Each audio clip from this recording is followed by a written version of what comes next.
ቭላዲሚር ፑቲን በአሁኑ ሰዓት እድሜው 72ን ተሻግሯል። ጤናውም ጥሩ የሚባል ጤንነት ላይ ነው ያለው። ነገር ግን ያው ሰው ነውና ለዘላለም አይኖርም። ፑቲን ቢሞት ማን ሩሲያን ተክቶ እሱ ሊመራት ይችላል ተብሎ ብዙ ጊዜ ይጠየቃል። የዓለም ሕዝብም ይሄ ጥያቄ ብዙ ጊዜ ያስጨንቋል እና የትኛውም ሀገር ደግሞ በህገ መንግስቱ ላይ ለእንደዚህ አይነት አጋጣሚዎች የራሳቸው መፍትሄዎች ያስቀምጣሉ። እናም በዚህ መሰረት የሩሲያ ህገ መንግስት የሀገሪቱ ፕሬዚዳንት ህይወቱ ቢያልፍ ጠቅላይ ሚኒስትሩ ፕሬዚዳንቱን ተክቶ ተጠባባቂ ፕሬዚዳንት ይሆናል ይላል።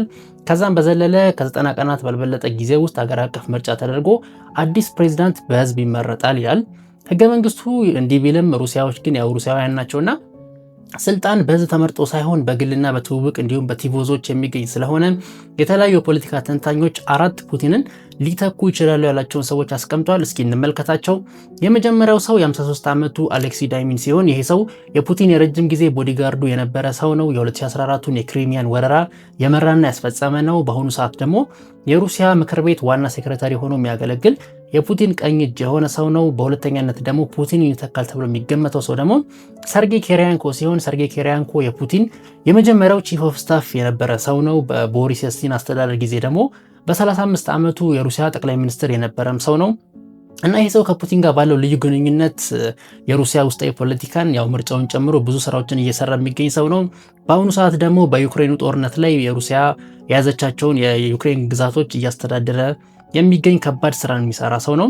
በሶስተኛነት ደግሞ የምናገኘው ዲሚትሪ ፓትሩሼቭ ሲሆን ፓትሩሼቭ እድሜው 47 ሲሆን በአሁኑ ሰዓት ደግሞ የሩሲያ ምክትል ጠቅላይ ሚኒስትር ሆኖ እያገለገለ ያለ ሲሆን የቀድሞ የሩሲያ ምክር ቤት ዋና ጸሐፊና የፑቲን ቀኝ እጅ የነበሩት የኒኮላይ ፓትሩሼቭ ልጃቸው ነው ማለት ነው። እንዲሁም በአራተኛነት ደግሞ ፑቲን ይተካል ተብሎ ከሚገመቱ ሰዎች መሃል የ65 ዓመቱ ኢኮኖሚስትና ባለፈው ዓመት በድንገት የመከላከያ ሚኒስትር ተደርገው የተሾሙት አንድሬይ ቦርሾቭ ነው። በነገራችን ላይ ከነዚህ ሰዎች በላይ ብዙ ልምድ ያላቸው አሁንም ድረስ ከፑቲን ጋር አብረው እየሰሩ ያሉ እንደነ ዲሚትሪ ሜድቬዴቭ እንደነ ሰርጌይ ላቭሮቭ ያሉ ሰዎች እዚህ ዝርዝር ውስጥ ሊገቡ ያልቻሉበት ምክንያት ራሱ ፑቲን ሲሆን ሩሲያ እንደ ሌሎቹ ሀገራት መሪዎች እኔ በሞት እከሌ ይተካኛል ተብሎ በዝርዝር የተቀመጠ አሰራር ባለመኖሩ ነው።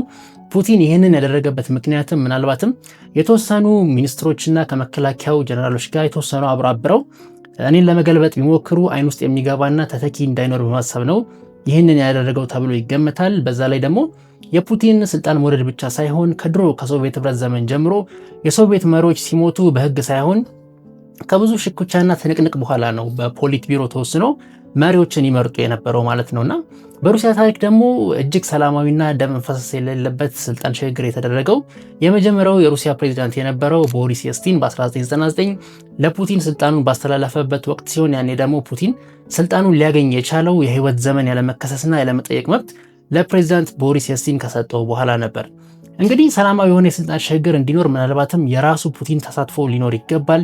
ምናልባትም እንደ ቦሪስ በእድሜና በጤና ምክንያት ከስልጣን መልቀቅ ቢፈልግ የህይወት ዘመን ያለመከሰስ መብትና ያለመጠየቅ መብት የሚሰጠውን ሰው ነው ተክቶ የሚወርደው እንጂ ዝም ብሎ በባዶ ሜዳ ፑቲን ስልጣኑን የሚለቅ ሰው አይመስልም።